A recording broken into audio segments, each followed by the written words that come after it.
instrumentalisée par les multinationales sous la direction stratégique des États-Unis d'Amérique, de la Grande-Bretagne, avec la complicité de la communauté européenne. Saisissant cette opportunité, nous déclarons haut et fort qu'il n'existe pas dans notre pays des ethnies Banyamulenge ou Hutu-Congolais. Nous mettons quiconque à défi de nous produire un seul ouvrage scientifique qui reprend le concept Banyamulenge. Vous n'en trouverez pas. Et pourtant, il existe une littérature prolixe qui traite de l'histoire, de linguistique et de l'ethnologie du Congo à partir de 1985. Ce concept Banyamulenge est apparu vers les années 1956 lorsque un certain Gisaro, sujet rwandais, a encouragé un étudiant rwandais lui-même de traiter comme sujet de mémoire de fin d'études les Banyamulenge. Nous déclarons haut et fort comme sujet de mémoire de fin d'études. Il s'agit donc d'une supercherie intellectuelle de mauvais goût. Malheureusement, la Belgique qui détient toute la documentation administrative et scientifique à Tervuren. Yambona loba mingi tozali na actualité za tellement ebele tozali na problème ko elekaki lobby bandeko ya force du progrès bakendaki mingi ko visiter ndako ya Mama Olive. Tant que bakendaki ko visiter ndako ya Mama Olive toyebi ko elekanaki bilili ezali toyebi ko esalamaki ndako ya ancien président la biso Joseph Kabila. Tokosenga ya kotoloba mingi na propos ya visite na bango bakendaki na ko visiter ndako ya Mama Olive na kosenga ete régie ete la biso image bana les gardiens de la patrie balanda après tobeta masolo visite ya force du progrès elekaki ndenge nini na ndako ya Mama Olive toleka.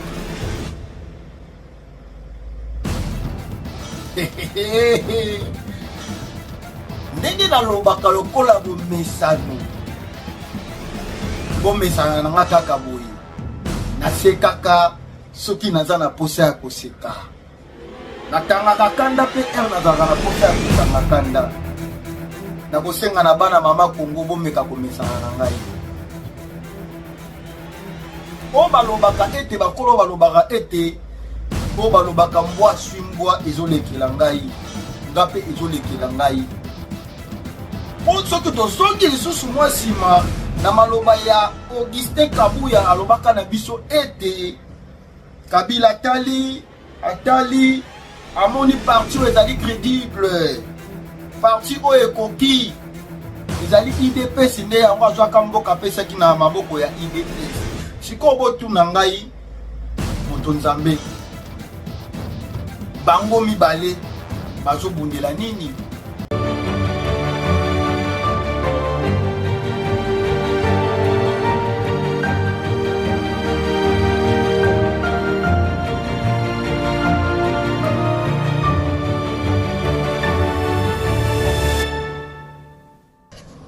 Jacques asali ke mwana wana ya po misu nini ba kai ezaki na misu mabino ekwea mission Félix azena ngo ezali misato mission na ya liboso ezali ko blanchir occupation mission na ya mibale ezali ko endormir le peuple congolais pour que mission ya misato a légaliser l'occupation et la balkanisation du Congo. Bobo Sarate retenu 3 missions wana soki to stopper attenter lobby beaucoup me rappeler que a honorément la Ipsaka Kazena 3 missions yango ya accomplir yango. Nous devons stopper ce garçon. C'est notre fils, c'est notre frère, nous devons le stopper. Et c'est le kolomoni mwana ya yibi livré andako azo luka kende ko brader yango pour sauter les colonnes et simbi et pour plaquer au sol. C'est ce que nous devons faire avec Félix. Nous devons le plaquer au sol. Pour que tu retires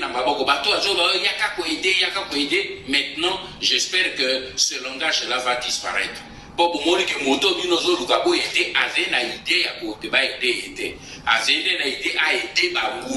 Alors la seule solution, c'est de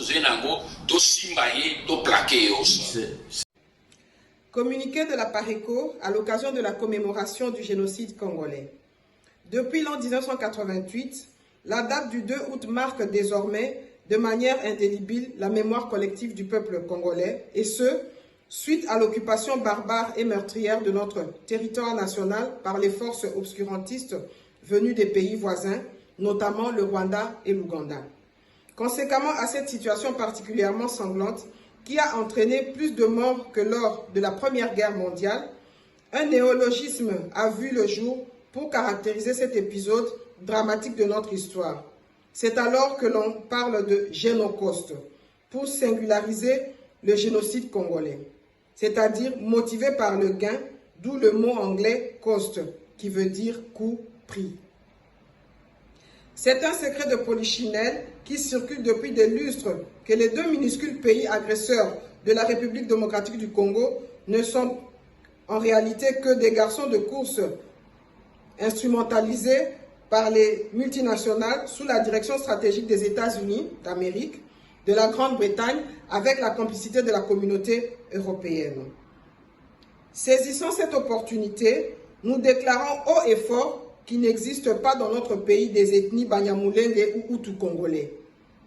Nous mettons quiconque à défi de nous produire un seul ouvrage scientifique qui reprend le concept Banyamulenge.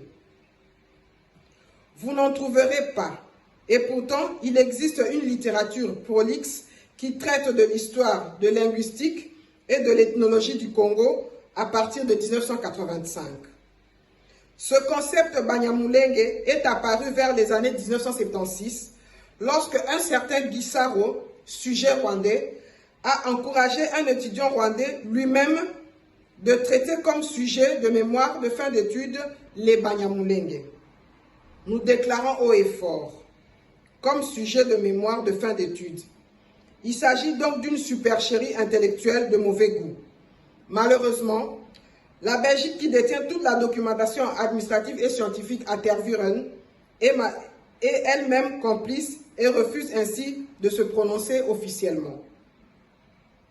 En dépit d'une littérature abondante et de nombreux rapports d'experts des Nations Unies, aucune sanction jusqu'alors était prise contre le Rwanda et son président, de même contre l'Ouganda et son président. Cela ne saura nous étonner, car des puissants membres du Conseil de sécurité sont eux-mêmes les commanditaires de la bestialité qui se déroule dans sa partie est de la République démocratique du Congo. Ils sont donc à la fois juges et parties. En ce jour de commémoration de nos 12 millions de morts, nous exhortons la jeunesse congolaise consciente, l'élite combattante et la diaspora congolaise dans le monde entier de ne jamais trahir le Congo et continuer sans relâche la lutte patriotique de la libération jusqu'à la victoire finale. Un seul délai, une seule date, la fin de l'occupation. Ingeta. Faite en Belgique le 2 août 2024, Marie-Sylvie Donja, secrétaire nationale exécutive chargée de la condition féminine au sein de la PARECO. J'ai dit, je vous remercie. Mbote mingi bandeko balandi émission na biso les gardiens de la PARECO. Les gardiens de la PARECO c'est une mission oyo et yaka mingi mingi kolobela makambo oyo likana kati mboka na biso République démocratique du Congo. Bengangai Motonzambe, Bengangai le deuxième de la famille Congo.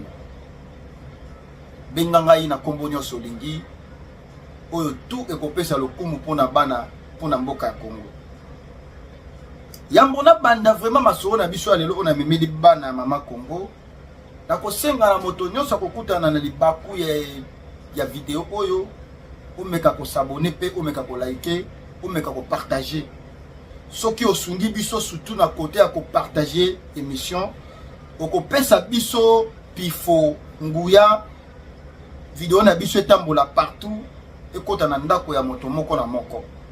Po bayeba message nini ou les gardiens de la PARECO et memeli biso. Biso na kati les gardiens de la PARECO tolobaka ete bakendaka élection te na mboka o ezali occupé. Desi na mboka na biso Congo eza occupé. Yango biso tokoko kene maponamite pona soki oke élection na mboko eza occupé ezali lokola ozali ko soutenir occupation. Lokola biso tokoki ko soutenir occupation te tozali bana mama Congo tokokende jamais élection na mboko eza occupé. Yango nde les gardiens de la Parico mosala nango bandi wana. Yambona loba mingi tozali na to actualité za tellement ebele tozali na problème o elekaki lobby bandeko ya force du progrès bakendaki mingi ko visiter ndako ya Mama Olive. Tant que bakendaki ko visiter ndako ya Mama Olive toyebi o elekanaki bilili ezali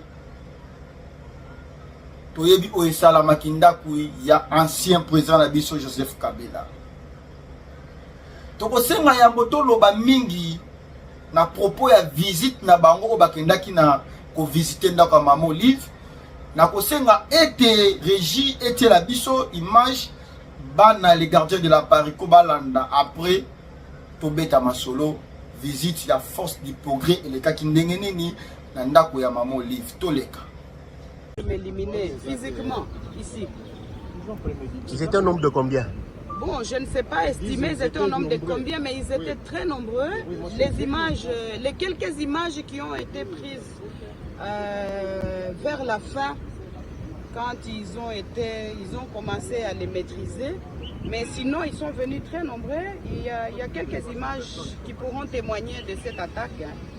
Et ils ont voulu commencer à jeter des cocktails pour d'abord brûler tous les véhicules qui se retrouvent ici à l'extérieur de la parcelle.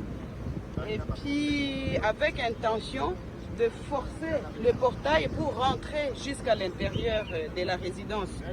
Et en résumé, moi je dirais que tout ceci est la conséquence de la violation du périmètre sécuritaire de la résidence du président honoraire de la République démocratique du Congo, Joseph Kabila Kabange, qui, selon moi et pour moi,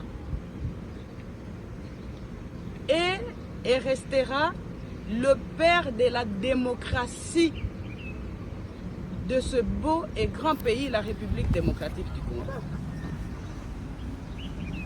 Nous allons résister parce que nous sommes dans notre pays. Nous sommes nés ici, au Congo. Nous avons grandi ici. Nous avons étudié ici. Nous produisons jusqu'aujourd'hui ici au Congo. Je ne sais pas si c'est ce genre de bandits qui peuvent nous convaincre d'abandonner notre pays et notre population. Non. J'interpelle le président de la République actuel. J'interpelle l'ex-ministre de la Défense, M. Jean-Pierre Bemba, qui, selon, entre guillemets, les informations reçues, était à la base de la destruction du périmètre sécuritaire de la résidence du président honoraire de la République démocratique du Congo, juste et seulement pour chercher la voie de passage de ce camion et aller construire sur son chantier qui se trouve à quelques mètres d'ici. Vous voyez maintenant les résultats de ce que vous avez cherché. Vous êtes content. J'en profite pour demander à Dieu, mon Seigneur, et faire les vœux que, mon Dieu, tous ceux qui veulent du mal à mon mari, à sa famille biologique, à ses enfants, sa famille politique, et de surcroît au peuple congolais, parce que le président Joseph a beaucoup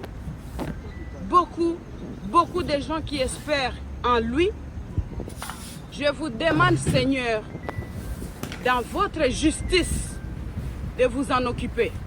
Parce que il a mal fait de rendre certains importants. Il a mal fait peut-être de valoriser certaines personnes qui, de leur vie, ne pouvaient jamais imaginer même porter une veste et avoir le respect qu'ils ont aujourd'hui. Je suis personnellement contrariée et choquée de voir que l'on envoie des missions entières, puisque ça c'est la deuxième fois que l'on vienne attaquer la résidence pendant ma présence ici, et même quand nous sommes absents, parce que nous sommes libres de nos mouvements.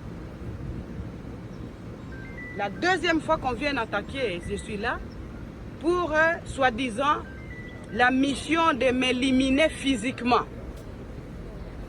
Personne n'est éternel sur la terre de Dieu. Nous sommes tous locataires. Mais en attendant, ces gens, les cadiotistes qui sont envoyés ici chez moi ne réussiront pas à nous éliminer parce qu'ils n'ont pas le pouvoir sur le souffle de vie. Ensemble avec leurs commanditaires. Seigneur, occupez-vous de tous. Parce que moi je crois et j'ai la foi que la justice divine va faire son travail. Voilà.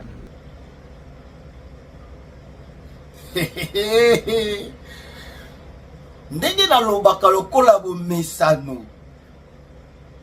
Bomesana na kaka boye.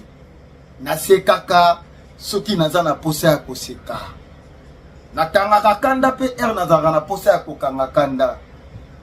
Na kosenga na bana mama Kongo bomeka komesana na ngai. O balobaka ete bakolo balobaka ete o balobaka mbwa swimbwa ezolekela ngai. Ngape ezolekela ngai. Pour ce que tozongi lisusu mwa sima na maloba ya Augustin Kabuya alobaka na biso ete Kabila atali amoni parti o ezali crédible.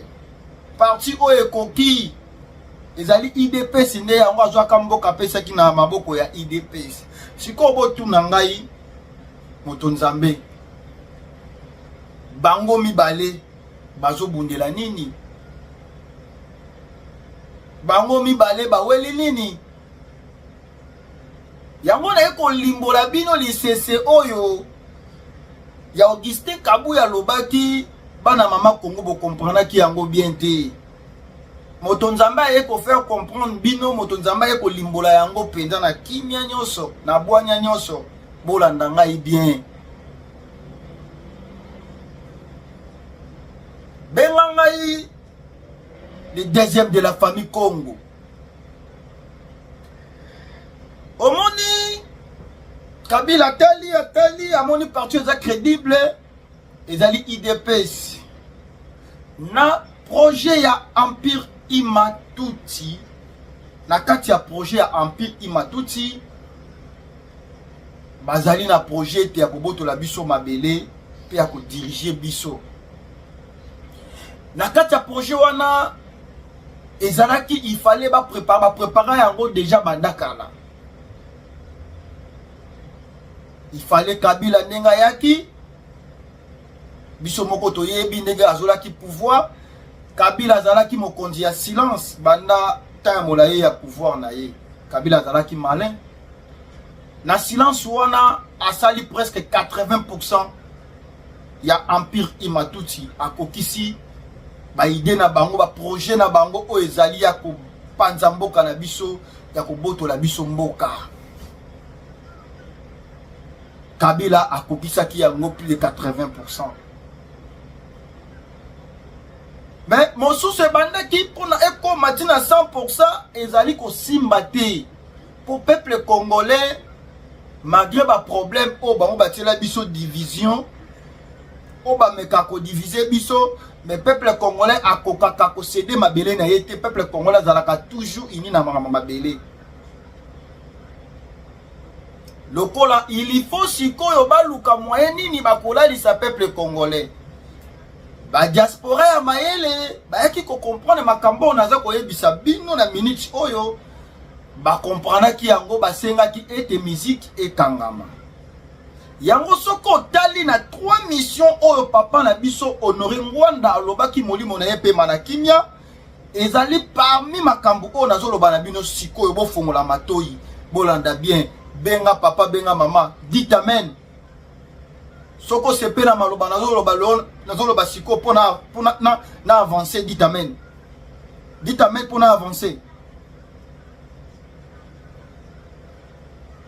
Nde ba eko comprendre que peuple congolais le la makino peuple congolais le la kobina ezali parmi eloko oyo eko aider bango pona ete projet na bango o basenga ki ya kopanza mabele na biso ya koboto la biso mabele eko kokisama yango bazwa ki eloko wana ba utiliser yango basalela yango ba congolais ya mayele ba telema ki balobi il faut to kata musique soki to kati musique et ko senga ete to la musa peuple congolais pour to libérer mabele na biso après to kobina bien soki to komi libérer to koki kobina te tant que makile zo tanga na mboka na biso il faut to se libérer après avoir to kobina yango ba diaspora ba kangaki musique babi ba e komona eki musique kangamaki congolais komi kolamuka Kongola komi kosala mwete lumbe Kongola komi koluka siko ndenge nini sikoyo akokweisa empire imatuti akomi na piste ya solution bazongi lisusu na réunion bazalaka déjà na pion na bango mwana na bango o bayebi po babandeki ko travailler déjà na papa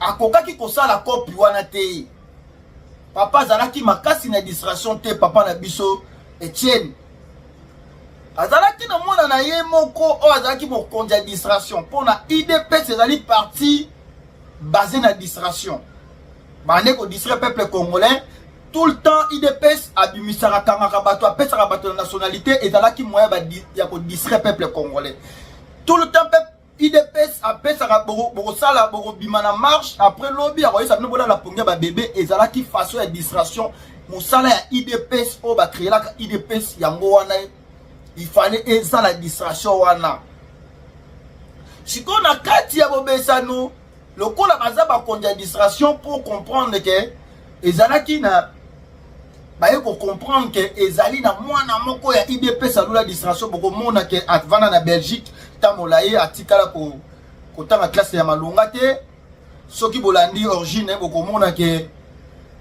soit disant papa na azali docteur en droit mais ata mwana moko te azali na diplôme supérieur pour comprendre que bazalaki basé nango azalaka mutu ya ba mwete mutu ya kosala makambo o bebe ane kosala wana na kati ya Belgique pe na kati ya vie na ye azalaki mingi ko vivre na sima ya mwasi o babengaka oyo komona ke mutu ezali ba signe ya mutu aza responsable te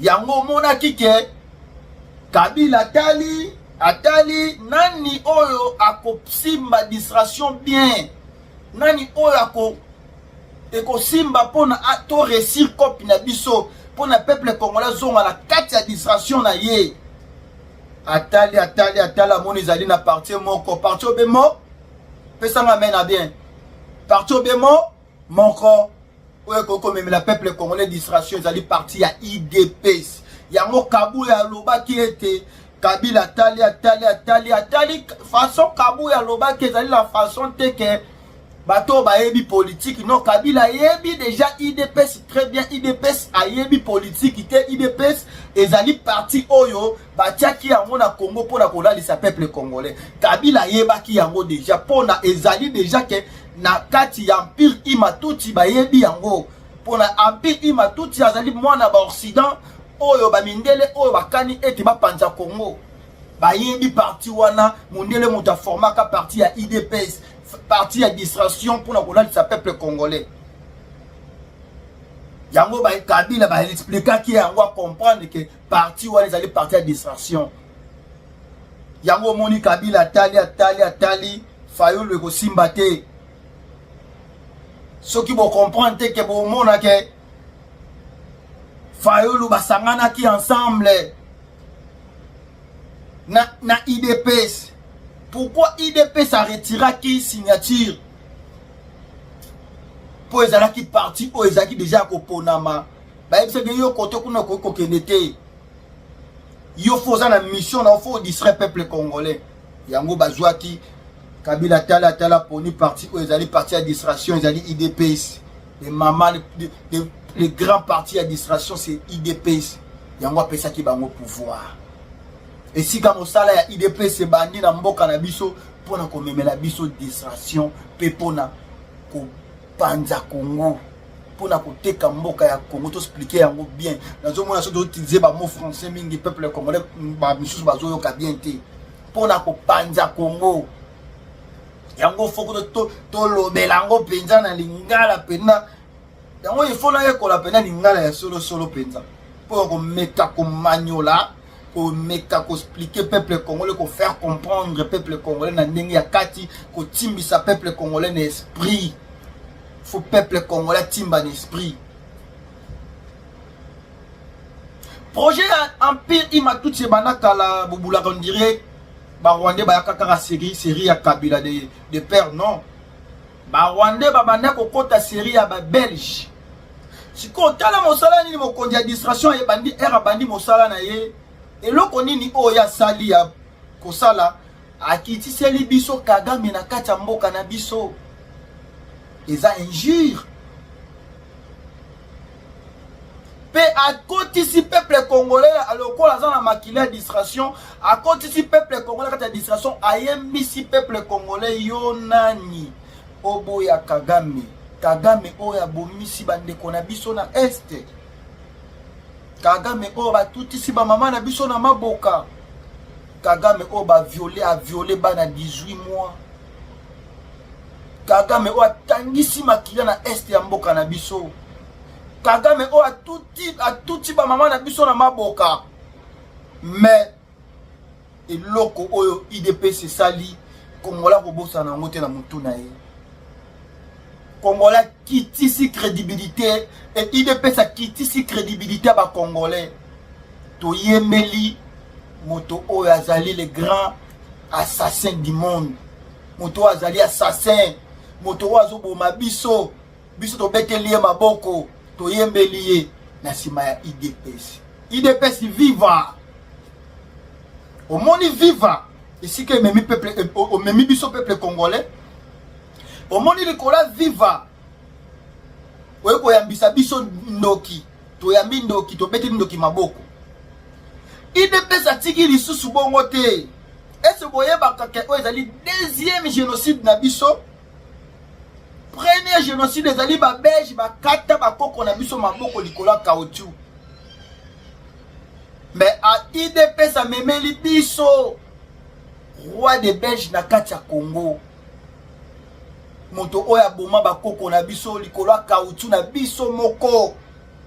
Likola bomengo na biso moko. Bakata bakoko na biso maboko na makolo. Basala génocide o biso to tikala tile ko réclamer ngote.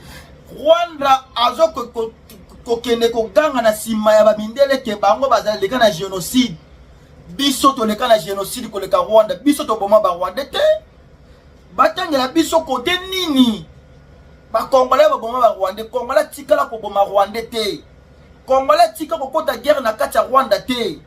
Génocide ya Rwanda ezali Kagame provoqué par ya Kagame et moko asala génocide na bango. Baye kondimisa biso troisième erreur ya IDPS otorobosa na te. Tozotanga ba erreur tout ya IDPS. IDPS e kondimisa biso ba nyamulenge baza ba Congolais. Honte à vous IDPS.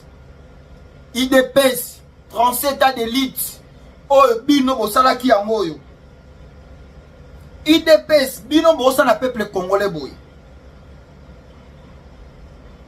biso tobotama na Congo toyebi mboka mosusu te. Ba mama na biso abota biso na Congo.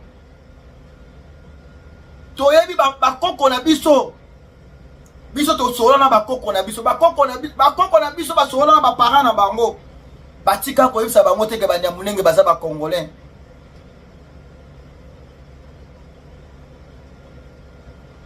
Lelo Tshilombo ko enseigner ngana yo nyamulenga za congolais. Pona nini? Esika bazo boma bato na este ebima lokola ke bitu bato zo bunda biso na biso ba congolais. Ezali façon o IDP sa salaki ebima ete ba congolais na ba congolais bazo bunda après avoir baluka ba dialogue comment Rwanda zo kokotela ba congolais bazo bunda. Après avoir ezalake il faut vendre na kimia bo pesa ba mabele bazo wela mabele. Congolais wela mabele te. Congolais jamais na komona jamais moteke. Aki na kobunda na moyanzi. Eko simba te. Jamais komona o ekolo boyeko bunda na ekolo ona akambona na mboka na biso ya Congo, ba parents na biso batika ko yebisa biso te. Mungala abunda na Mukongo. Totikala koyoka yango te. Pourquoi kaka banyamulenge nde baye ko bunda na mboka na biso bandi ko bunda baye ko kota makila ya ranking oza makila oza ya biso te. Bozwa maele to timba na esprit baya to comprendre. Yango ne source ba problème na biso sike bandeli yango wana. Il faut bien comprendre yango. IDP sine mutu aye kondimisa biso yango. IDP aye koloba na biso bokoki kobunda te likolo morceau de terre. Abengi mboka na biso morceau de terre. Amemela biso EAC. EAC et produire biso nini? Lelo ekenda wapi? Lelo to koma tobosa na katoloba kaka Rwanda. Mais to yebaka yango pe ba para ya Jean-Pierre Mbemba pe baza na kati ya Congo. Ba para Jean-Pierre Mbemba ezali banani? Ezali Uganda. Ezali Uganda. Yango moni neko na biso Félix RAJ pouvoir abendi batu oyo abendi ba para ya Jean-Pierre Mbemba fe baza na peme. Il faut pe Uganda kota na kati aza pe na disciple na ye. Disciple à Ouganda, c'est Jean-Pierre Mbemba, MLC. Tu fais un massicot l'esprit, dit amen. Le ban en amène à bien. Et si on l'a nation CP, non, le ban en amène à bien. Dit amen. Tu qui est dans le bon pour la biso de photo, le ban amen. Les camarades de la amen, les angoyou. Yango ne comme vous, les camarades de la amen. Dit amen. Hein? Donc faut moi l'esprit, tellement peuple congolais comprendre.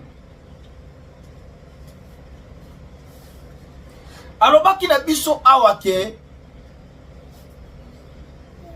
akosola na Kagame kaka na lola. Mais to komi na lola te, lelo nazo ka dialogue ezali organisé pas bangolais. Mais na yebi kiso Tshilombo komi na lola. Est-ce vraiment esprit en même marabato na lola comme mais la biso Tshilombo te pour la Tshilombo sola na bato na lola ndenge ni na osola na Kagame na kati ya mokili oyo no ba komi lola te yango na zo senga esprit me marabato na lola mais la biso Tshilombo na lola na Kagame ba kende ko sola kuna ba problème na bango ndenge ba yokana ki na lola mais na kamwe Tshilombo komi ko sola na Kagame na mokili oyo président mo ko kisaka maloba na yete est pena Tshilombo vraiment Félix, expliquez biso nature na weza nini. O créa ki momoko boye awa e yinda ki awa da mwen soki mwen eskamouche. Wapi mo yango e sali nini. Lelo bazo beta biso olobaki lisasi kaka moko kaka moko. Combien de massas se quoi déjà? Babomi déjà combien de personnes congolais combien profit. Au sali le côté. Toujours mensonge dans mon oko. C'est ça distraction. Vous avez la distraction en wana. moto atambolaka na distraction, atambolaka na mensonge. Ye a commencé à la baise. Président o azali focalisé na baise. Président Lukaka baise. Même ma voyage n'est au Kende. Ezali parmi ma baise na ye pour ela lisangana yo. Yango na kacha pariko. Président la biso honoré Ngwanda loba qui était toko isabekai ya misu. Biso na kacha pariko ba ekai ya misu deje kweya yango tozo la musape bino ekweya. Tozo continuer musala ya kosala oyo président honoré Ngwanda loba qui était peuple congolais fois tellement. Bolinga te boko telema. Peuple kinois bolongwa na pongi. Tilombazan de konabino te. Tilombazan de konabino te na yebisi bino tilombazan de konabino te. Akotika la jamais ko sala intérêt à peuple congolais bobo sana. Tilombo azali na carnet na ye oyo empire ima tuti epesela qui est pouvoir. Il faut à respecter yango asala yango pe azo sala yango TikTok. TikTok. Ba vanti bo moni olive wana ba ki ko visiter faute de progrès qui na ndako olive wana. Mais tout ça ba vanti po bolo bela yango ba réseaux sociaux. Yango nde IDP setambola ka bongo. Yango nde copie ya empire imatuti. Bino boko vane na yango la ba TikTok boko bosa na nyos tu bango ba okene ko yoka na ba dialogue. Ba dialogue wana. Boyebi ba biloko nini o tilo makina ko signer. Est ayela bino déjà que papier ya biloko o ya kina ko signer. Peuple congolais ba ko signer tilo mako signer que ba bo ma congolais nyonso te ba ndeko nanga. Est-ce que vous comprendre? Moi mobali wana akoko signer congolais tout boboma. Toko kufa lokola ba soso tozo ye ba signer tira tilombo te. Akena ko signer nini o ya ndimaka. Kuna zalaka kaka oui. Akena ko signer nini papa mama. Boyebi signature nini akena ko signer ba Rwandais te.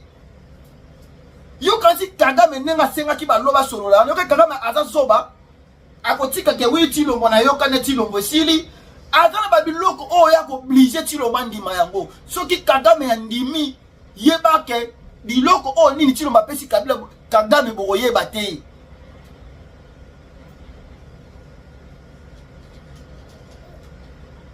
Lelo to komi na ba nyongo la mboka na biso.